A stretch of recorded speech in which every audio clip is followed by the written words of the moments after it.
Hello, amazing hacker. Hope you're doing well today. So, is the website that you use on a daily basis secure? I know that it's a heck of a lot more secure because of people like me.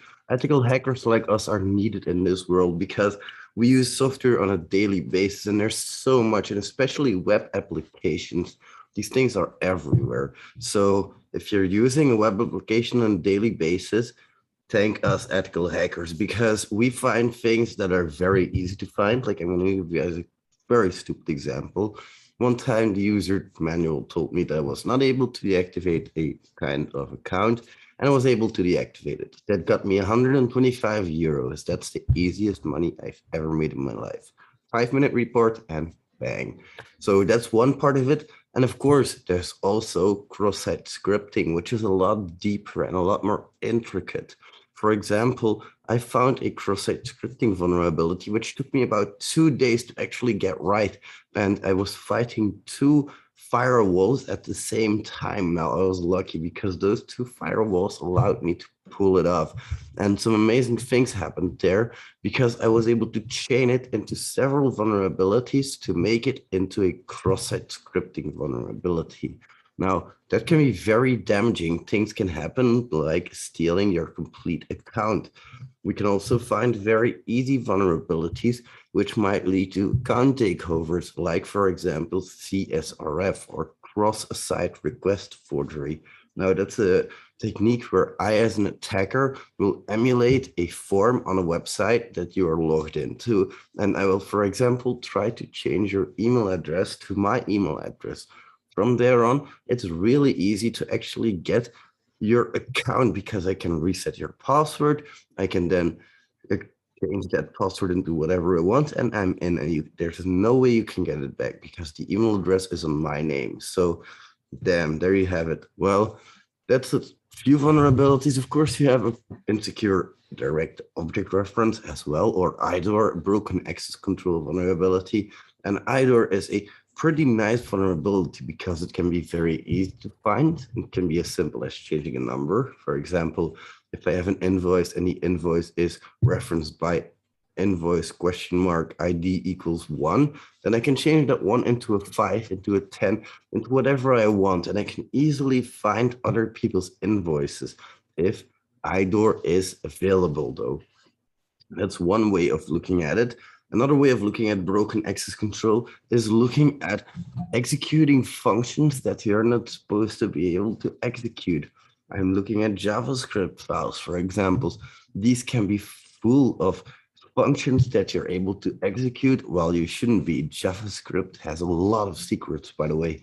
So if you're a little bit adventurous and you're willing to go deeper than most other hackers, analyzing JavaScript is a great way of finding things like secrets, password, API tokens, all of those things. They're hidden in those API, in those JavaScript files, like that. And of course, hidden endpoints as well. These are what hackers prey upon. Now, we have two ways that we can operate. If I would be a black hat, of course, I can either scan the internet for a target that matches my reference, that matches my specifications. So, for example, a target that has the log4j vulnerability enabled. Now, a lot of Minecraft servers had problems with that log4j vulnerability because they were running log4j, but log4j had a vulnerable version which basically allowed code execution. That's a very bad, of course, because suddenly a lot of Minecraft servers were getting hacked by just typing a string into the chat box. Real easy hack, but it had some real serious consequences. All of these pay-to-win servers were getting hacked because their items were getting duplicated out of nowhere. And it was real funny to see because all of the admins were panicking to get things patched up.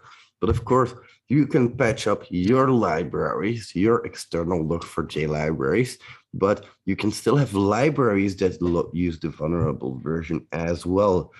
So as you can see, we have many different attack vectors that we can try to exploit, and that's just talking web. Of course, there's also network, IoT, car is coming up, Web 3.0, metaverse.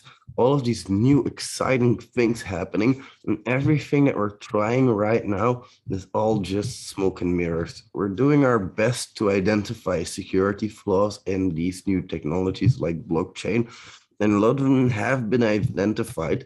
A simple example is a 51% attack where somebody buys up a huge percentage of a cryptocurrency and then dumps it all at once to manipulate the price of that cryptocurrency.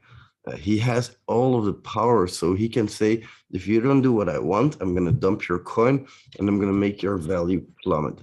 So that's a very, very simple attack that you can imagine, but it can have devastating consequences, of course. Those are just a few of the possibilities that are coming out. There's a huge range of new vulnerabilities being found. The core of web vulnerabilities hasn't changed much, but still things like CSRF are getting patched these days. XXC is getting patched these days. But we still have cross-site scripting. We still have injection vulnerabilities, as we just saw with that log4j and vulnerability. That was an injection because people could inject code and log files, which would get executed later on. So there's many different items that are still relevant to this day and will always be relevant. Broken access control, IDOR, insecure direct object reference, especially with these NFTs coming up these days. You probably heard all about it. NFTs are hackable as well. And a lot of it comes down to a lot of NFTs are built on the Ethereum blockchain, which is pretty safe. But if your contract doesn't implement it properly, there's still some arithmetic errors that can happen, which can be abused in an attack. So as you can see, a lot of things can go wrong. Luckily, there's ethical hackers like us to protect it. Thank you very much, my friends, and I will see you in the next one. Bye, amazing hackers.